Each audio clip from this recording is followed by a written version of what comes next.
Zero point থেকে আমরা বক্সা ফোর্টের দিকে ট্রেকিং করে উঠছি। দেখো আমাদের কচি কাচারাও যাচ্ছে ট্রেকিং করতে আমাদের সঙ্গে সঙ্গে। ওই পিছনে গাইড দাদা আছে। দেখা যাক, প্রথমে রাস্তাটা একটু খারাপ, পরে নাকি শুনেছি ভালো। দেখা যাক পারি কিনা। চলো যাওয়া যাক।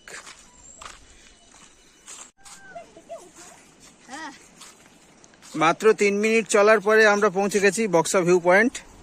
খুব খাড়াই ছিল রাস্তাটা। এখান থেকে ভিউটা দেখুন কি সুন্দর।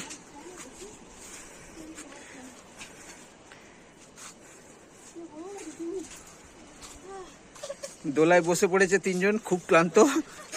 3 মিনিট চলে। প্রথম 3 মিনিট খুব খাড়াই ছিল না, তাই তো? বলো কেমন প্রথম 3 মিনিট কেমন হলো? প্রথম 3 মিনিট যা খাড়াই ছিল, মনে হলো পাটা যেন পিছলেই যাচ্ছে। তারপর আস্তে আস্তে উঠলাম, তারপর দেখি প্রিয়াংশী বলো, তোমার নিঃশ্বাস নিতে কষ্ট হচ্ছে কি? অত বেশিও না। ও বেশি কষ্ট হচ্ছে না? আর তোমার কিরকম লাগলো? কষ্ট হচ্ছে?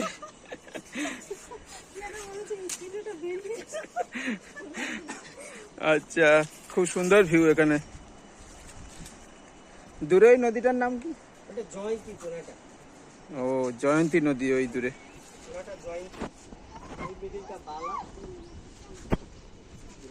ও জয়ন্তী নদী আর বালা নদী।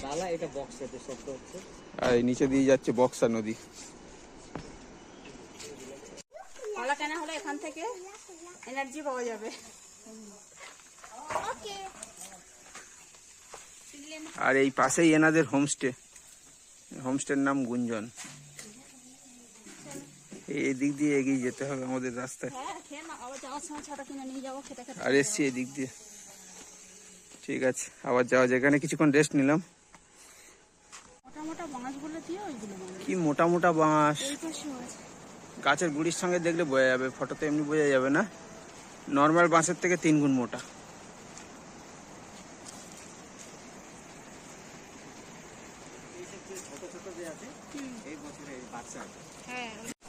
এই রাস্তা ধরে আমরা হেঁটে উপরের দিকে উঠেছি।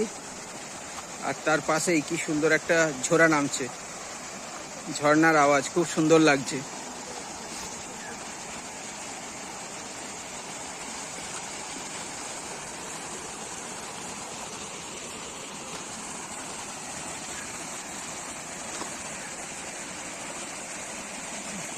ঝর্ণাটা রাস্তার শোভাকে আরো বাড়িয়ে দিয়েছে।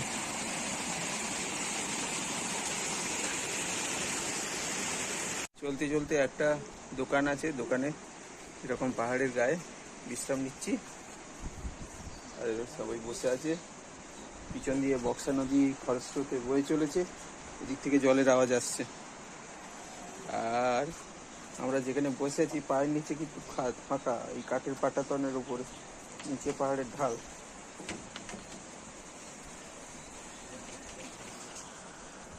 প্রিয়াংশী খুব ক্লান্ত।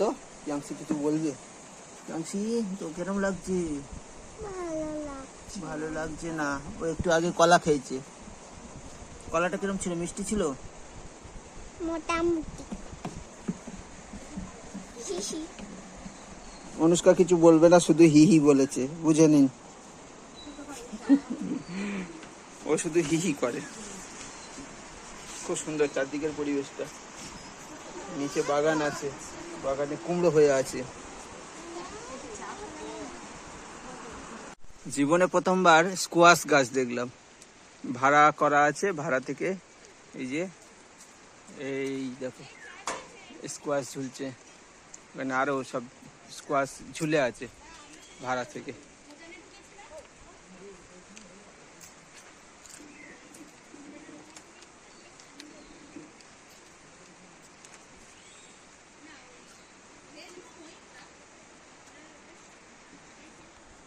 দেখা যাচ্ছে স্কোয়াশ।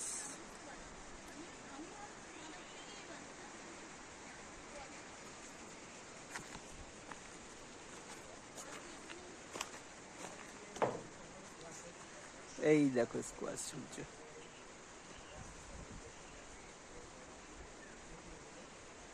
এটা হলো স্কোয়াশ। যেরকম আমাদের ওখানে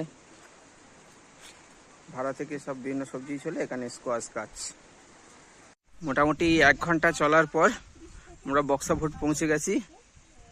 এই গেট, আর পাশে একটা বড় মাঠ। এইদিকে দেখুন কত ফ্ল্যাগ, আর এইদিকে একটা চড়তেন বা স্তূপা আছে। আর ওই যে ওপরে বক্সা ফোর্ট দেখা যাচ্ছে, ওইদিকে আমরা ঢুকবো এবার। চলো যাওয়া যাক। মোটামুটি 1 ঘন্টা চলার পর আমরা বক্সা ফোর্ট পৌঁছে গেছি। এই গেট, আর পাশে একটা বড় মাঠ।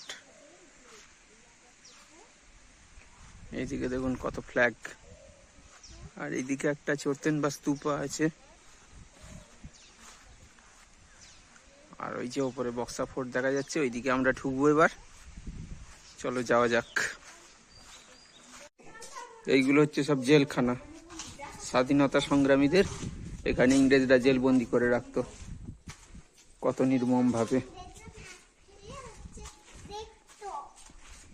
এখানে ইংরেজরা ম্যাপ ফেলে দেখতো, জানো তোমরা? এই যে এটা টেবিলের মতো, এর উপরে ম্যাপ রেখে যে ইংরেজ সেনারা এখানে ছিল তারা নজর রাখতো ম্যাপ ফেলে। আর এটা স্বাধীনতার সুবর্ণ জয়ন্তীতে এটা বানানো হয়েছিল, স্মারক।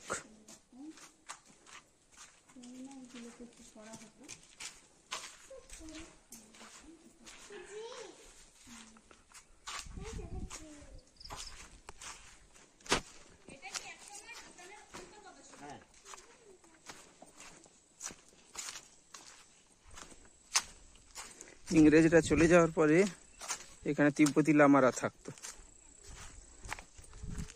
তারপর তিব্বতী লামারা চলে যাওয়ার পরে ধীরে ধীরে এগুলো ধ্বংস হয়ে যায়।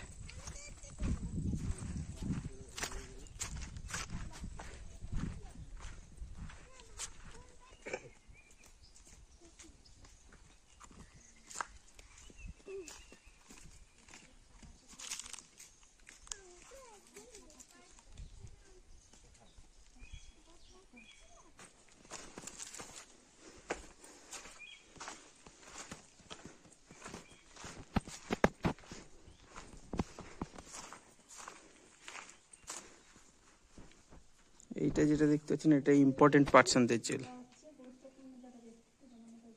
কথিত আছে এখানে নেতাজিকে রাখা হয়েছিল। আগে লোহার গেট ছিল, এখন কাঠের গেট টেট করে দেওয়া হয়েছে।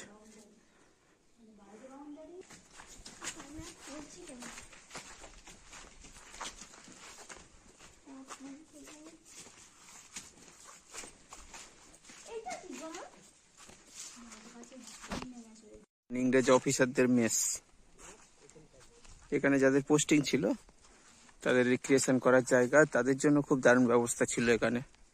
বন্দীদের তো দুর্দশার সীমা ছিল না, কিন্তু নিজেদের জন্য বিলাসবহুল সুন্দর তাদের এন্টারটেনমেন্টের ব্যবস্থা করে রেখেছিল। আর এই এখন যেখানে দাঁড়িয়ে আছি, এখানে টেনিস খেলতো বাবুরা। ভারতীয়দের উপর দমন পীড়ন চালাতো আর নিজেরা মজা করতো এখানে। আর এই নিচের দিকে ওইদিকে হসপিটাল ছিল, আরো অনেক কিছু কোয়ার্টার ছিল, ওদের রান্না করার জায়গা সবকিছু ছিল। ওই যে দূরে দেখা যাচ্ছে, শোনা যায় এখানে টিবি হসপিটালও ছিল।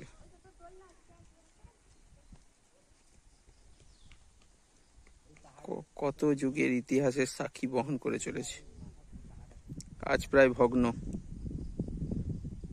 কিন্তু গাইডের মুখ থেকে স্বাধীনতার ইতিহাসে সেই সব গল্প শুনতে গায়ে যেন কাঁটা দিয়ে ওঠে।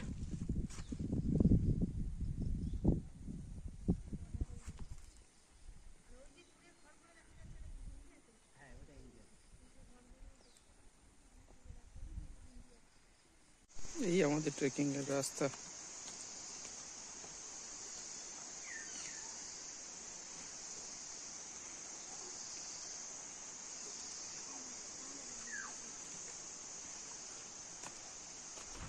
এই দোকানটা থেকে মোমো খেলাম, মোমো খুবই টেস্টি, ভিতরের ফিলিংসটা পুরোটাই স্কোয়াশ দিয়ে তৈরি।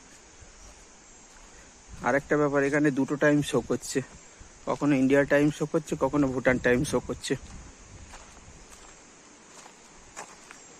বট গাছটা কত মোটা, কত ঝুড়ি, পরিবেশ একদম ঠান্ডা হয়ে আছে। বক্সা ফোর্ট ট্রেকিং করে আমরা নিচে নেমে এসেছি। এখন এখান থেকে আমরা যাব জয়ন্তী। এটা হচ্ছে বক্সার একদম ঢোকার গেটটা,